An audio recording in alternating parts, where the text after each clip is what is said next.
Carl White and the Marketing Animals have a checklist free of charge for loan officers to where you can start with A and go to Z and make your loan process very linear. Now, at a time when we're still doing a lot of volume, being organized and having linear loans that close on time is great for everybody, including you. You can get this from the Marketing Animals and Carl White. All you have to do is click this banner right over there.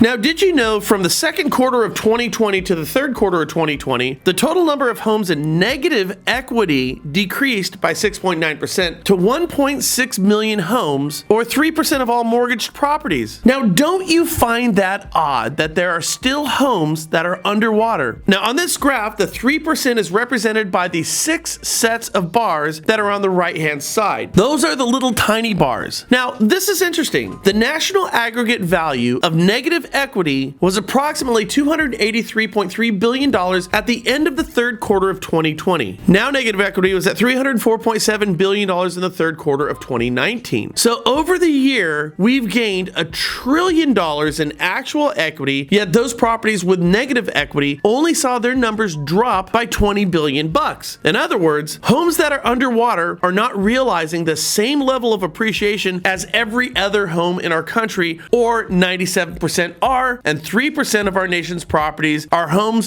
where nobody wants to live. So in what cities do the vast majority of these homes reside? I actually have the list. They're Newark, Detroit, Bridgeport, Connecticut, Baltimore, Hartford, Connecticut, Paterson, New Jersey, and Cleveland, Ohio. Now, I pulled up some pictures of these cities with Google Pictures because I've only been to 3 of the cities that I just named, and I'm gonna tell you, I was shocked. Now, I'm not going to show the pictures because then I'd be blamed for trying to sensationalize a position or an agenda, which would be wildly inaccurate. Seems like we have an unspoken national policy, don't we, of things that we're not allowed to talk about. Now, I'd say we should have a hard conversation. We should all look at these pictures of areas in these cities, because then we'd collectively be shocked, embarrassed, outraged, and at that point and only that point, we might do something about it that's positive. But the status quo for right now is shh. All of these inner cities that are really beat up, where they're not getting out of a negative equity position, it's out of sight, out of mind, don't talk about it. Now, the flip side of the negative equity position is the $1 trillion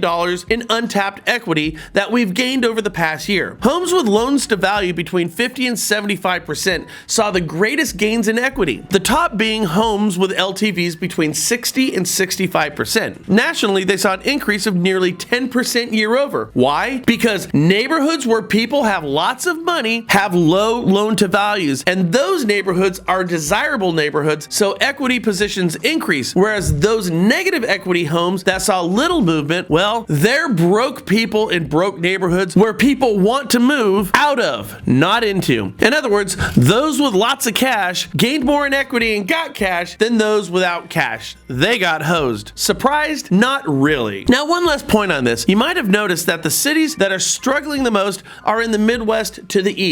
Here's a not so surprising map of states that have the most positive equity positions over the past year. The state of Washington led the way with an average of $36,000 in equity, followed by California at 34% and Massachusetts by 31%. Now, for all the Austins, the Nashvilles, and the Phoenixes, and the Charlottes of the world who say too many Californians are moving into your state, yeah, that might be true. But for every one leaving California, there's 2 more moving in. Hence, there's still out of control demand. So what's the moral to the story? First, if the 2 largest mortgage lenders in the country are in Michigan, I'm thinking they could both do a little bit more to get Detroit off this list. I mean, come on, there's so many vacations, cars, and cruises you guys can give away. Let's reinvest some of that money into a community where you live. Second, 65% LTV. Second, 65% LTV. A search of properties with this LTV is going to give you, on average, the most desirable neighborhood in your community. Not 50%. Those are probably some of your more geriatric older neighborhoods. They're good, but they're not great. 65% is the sweet spot and should be your farmed area. Third, the best way to improve our least desirable neighborhoods is to find the outlier houses, those with a small but still positive equity position. Those are homes where we can still find value in neighborhoods where we might be able to squeeze in some first-time home buyers, where they still have a chance to actually become a homeowner. For those, you should look in neighborhoods where the average LTV is between 85 and 95%. 1%. And just to let you know, for all these great stats that have just gave you the tea leaves for what you need to do with your market tomorrow, we extrapolated all of this from analytics that were drawn from CoreLogic. Hope this helps you all. Make it a great day. And oh, by the way, hit the subscribe button up above. We'll bring this to you every day. And feel free to share this on your social sites. We'll see you Friday here on the National Real Estate Post.